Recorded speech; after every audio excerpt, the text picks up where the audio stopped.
Welcome back to the MVP's Lounge, y'all. As you can clearly see by the title, AEW was in Austin last night because, well, they had to pre-record it for tonight's AEW show because they're going to be in Australia on Saturday. So, me and my brothers, we decided to, last minute be like, all right, let's go to an AEW show. Let's see how that's like because I've only been to a Monday Night Raw live show, and that went well, honestly, even though the seats were high up. You kind of... For those who've never been to a wrestling show, even though the seats are high up, low, wherever they are, you get a great perspective of the ring. And also, if you can see the Titantron, and it'll show you what you need to see, at those points. But for the most part, you can see what you need to from the seats that you're in. Now, on Raw, I was more towards like the top in AEW, in the HEB Center specifically. I was kind of like off to the corner side, but like towards the middle. It was kind of a weird spot. Their stadium is kind of smaller, but for the most part, I'm gonna show you some clips and stuff like that over the course of this video. They're out of order, but you'll be able to see AEW through the lens of what we saw, pretty much. So enjoy that while I give my takes on what's been going on during this show. Pretty much, we came to the arena around 6 o'clock, as they told us, and we were waiting outside.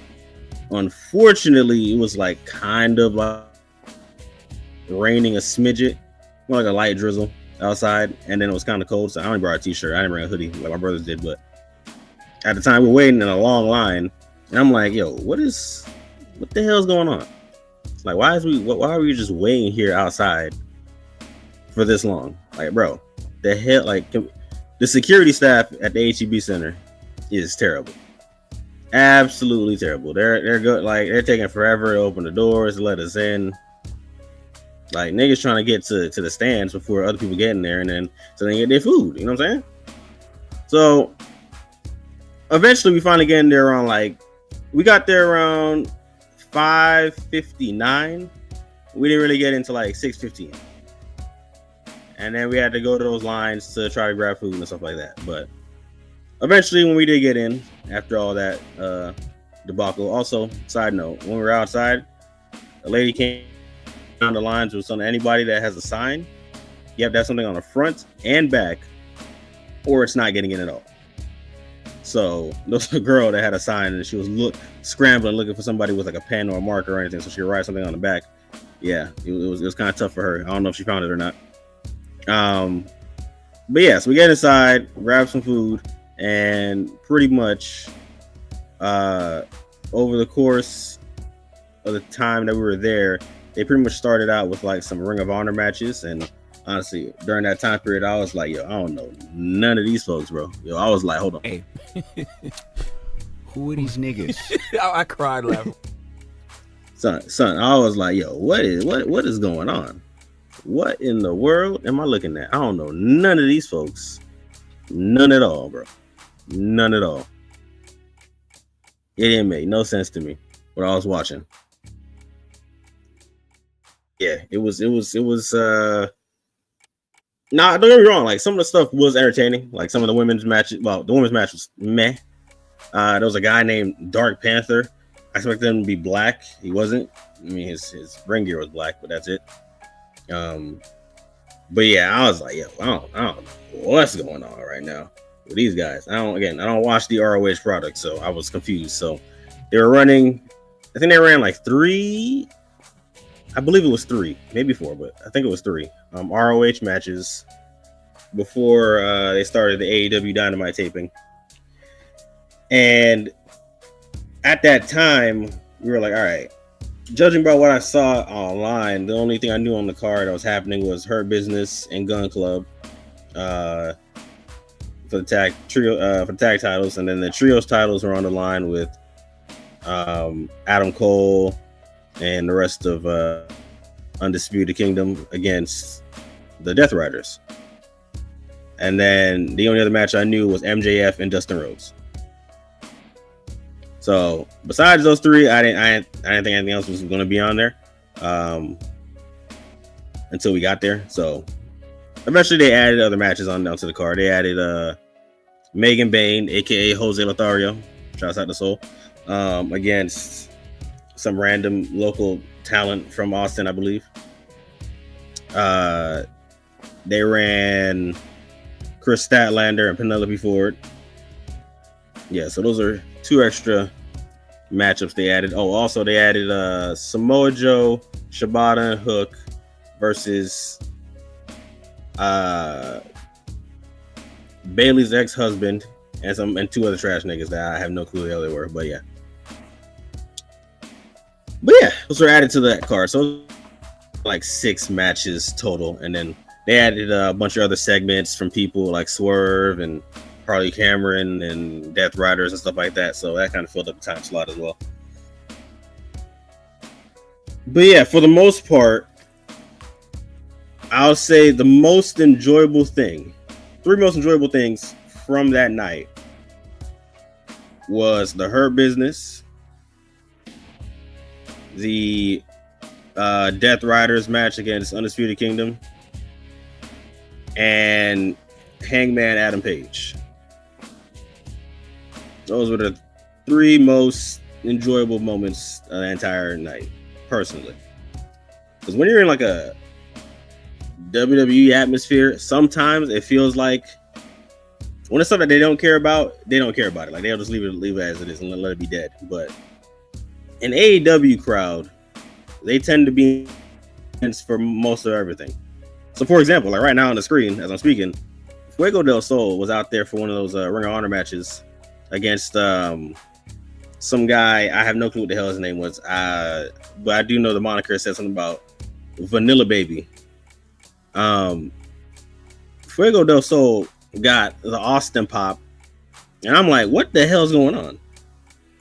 What in the world is? I'm like, yo, Fuego del Sol is he like the way they popped for the dude and was going stupid for him was like you would swear Austin was in the ring. You would swear like Rock just pulled up or something. So I do appreciate that. I do appreciate how the AEW crowds are way more lively and they keep you like into everything that's going on. That's one big W for that entire show, I'll say. They pretty much food wise food was good, pricey, but you're in an arena, of course it was pricey, but it was good. Finished it early because we got in there again around like 6:30ish, so kind of finished that before the actual show even started, to be honest. Let's see. Hangman back to being my guy. Like he's also over as hell right now, loving the alcoholic psychopath that he's become. This is it's peak right now. Okay, Hurt Business. Hey man, we hurt people. I had to get merch at the end of the show because it was necessary. Like those my niggas. Like right things to put the belts on them. It's unfortunate for Private Party that they only held it literally for that long of a reign. Like, but hey, I mean, Hurt Syndicate had to pull up, man. Hurt Syndicate had to pull up. Let's see. The trios match. It was solid. I low-key thought Undisputed Kingdom was gonna win, but nah, man. Death Riders, they got that dub, man. They got that dub. As much as people hate them, I'll tell you right now, that entrance during a live show looks 10 times better than it does on TV. It's just a different vibe, you know. It's just a different feeling. When you watch on TV, you don't get the same vibe. You feel like these niggas look lame, but I mean, Yuta still looks lame. Like, let's not get to it. All right, Yuta is still trash, but when you watch it live, get a nice entrance, real nice entrance. They advertised, for All In Texas. It's gonna be Arlington. They gave away a ticket, 2 tickets to a guy in the front row during commercial break. That was cool to see. If everybody's going to All In Texas, hey, shout out to you. Will I be going to that? I don't know. I'll think about it. I do want to at least see one AEW pay-per-view live, at least. Let's see. What else do we have from that day?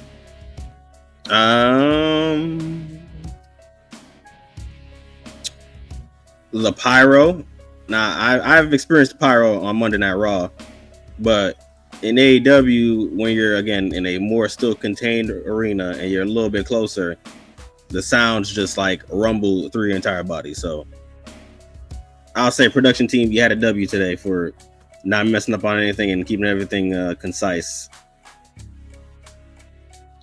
The backstage promo stuff, it was always done well. Like Swerve, he had something going on with Nana, and Nana didn't mess with the whole Swerve trying to make things personal again, because he's always doing it. Those always turn out very badly. But hey, man, he's sick of Ricochet. He's sick of him. We sick of him.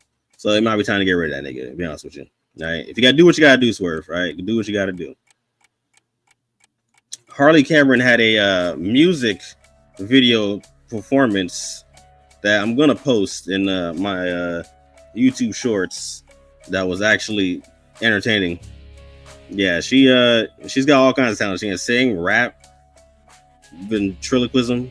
Like, she got a whole list of things that she's doing. So hey, she's getting a title match against Mercedes at her home country. So you would think she could get a dub there, but it's not happening. With how Mercedes is booked, it's not happening at all. But no Grand Slam predictions yet. I'll make that video later on tonight. Trying to think of some more things. I mean, in fact, I said a lot already. I mean, the show was good. I liked it.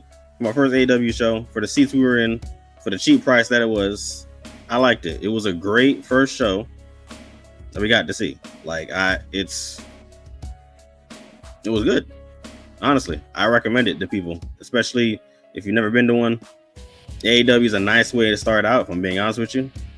Again, you get to feel the atmosphere. It's all like close and personal, you know. You enjoy majority of everything you watch on the show. Let's put it that way. And even if you're not familiar with anybody on the card, the crowd will find a way to let you know who somebody is by just their chance that they go. Like you could tell who people are, who's bad, who's good, who's whatever, by just the crowd. The crowd will let you know. Trust me. Want me to think? Well, I guess I can go over some more of the card. I mean, Adam Copeland, him and Jay White stole the AEW briefcase, allegedly. We don't know if the belt is actually in there, but we're making the assumption that it is. But they stole the briefcase from Marina Shafir, threw her in a closet, and they slammed the door and they ran. So they was holding that briefcase hostage. They went out to the ring at the end of the night and pretty much said, hey, if you want to get this briefcase back, Edge, I'm calling him Edge. I can't call this man Cope. This is disgusting. Edge was pretty much like, hey, look, if you want this back, meet me out in the middle of the ring and officially give my title match against you.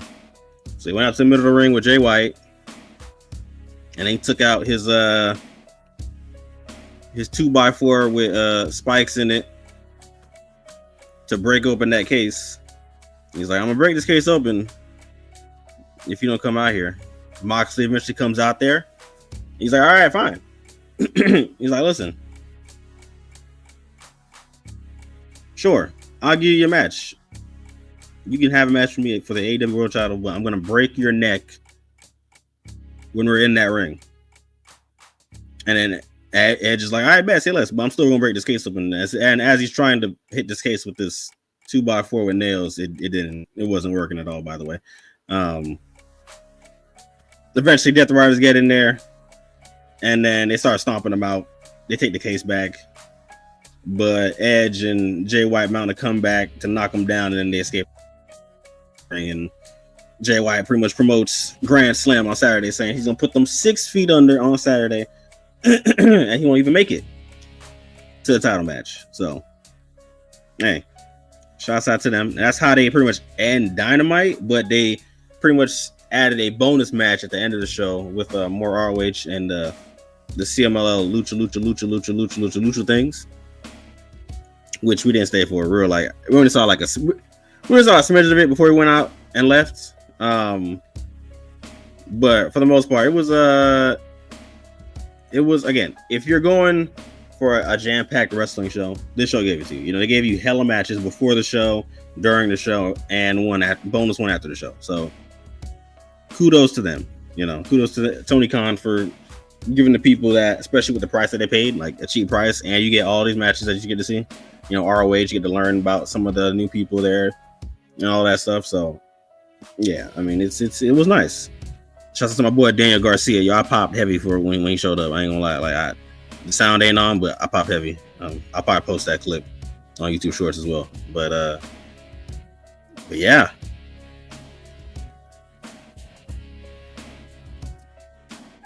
Yeah, them leaving through the crowd is again, it's a great look when you see it live versus seeing it like on TV. It's just a completely different vibe, especially when the music's playing and all that.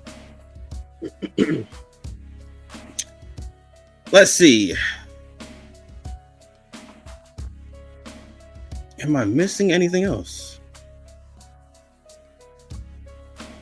Nah, that's pretty much it, honestly. Yeah, that's pretty much it. On the way out, I will put over again the Hurt Business and Gun Club. I'll say that's number one. Number one, top moment, top everything of the night. Like their match, the atmosphere, all of it. Like just entrances, match, atmosphere, crowd, just everything. It's just all the above. It was fantastic stuff. Fantastic stuff. They're setting up Hangman and MJF, by the way. Forgot to mention that. Max Caster started tonight. It was disgusting. Hangman got him up out of here. But they're setting up MJF and Hangman. They've been teasing it. They're having MJF do this whole thing with Jeff Jarrett and then now with Dustin. But I guess it was just side stories for him to just complete, to antagonize Hangman as well during it. Because they always had their small little jarring, I'm cutting you off during your backstage promo beef. But yeah, now I think it's official now. MJF, Hangman. That's the official feud now. We can get Dustin. We can get Jeff Jarrett out the picture. Let's get these niggas out the picture. Throw them on the back burners. All right, throw them on the back burners. But all right, that is all I got for you for my first AEW, technically pre-tape, not really live show, but still, you know, it's gonna be live tonight. So that's all I got for you from my first AEW show. I enjoyed it. Will I go to another one? Sure. If it comes back to the city, I will for sure go to this show again. All right. I'll probably go to the front row though. Like I want to be like dead center on a hard cam side. That hard cam side is tarped off, by the way. Like they're like, bro, well, I don't know what the hell going on over there. There's like 3 whole tarps on that side. What the? Tony Khan, sell it at least. Sell a little bit of it. Come on, man. Like, what are you doing? Sell a little bit of it. Sell a smidget. Anything? Come on. But yeah. Thank you for joining me today in the MVP's Lounge to talk a little bit of AEW.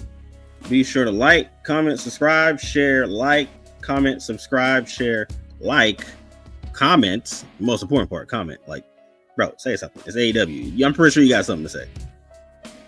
Subscribe if you're new, because hey, we are on the road to 1K. We're close. We're at 550 right now. We're getting closer and closer by the second. Subscribe if you're new, and share it to the people that you know for more content like this. As I said, later on tonight, I'll be doing a Grand Slam predictions with the rest of the crew. Kudo, Soul, Frank, my ad Kobe, my ad based. We'll see. But till then, I will see you next time. Peace. This place! On USA, characters welcome.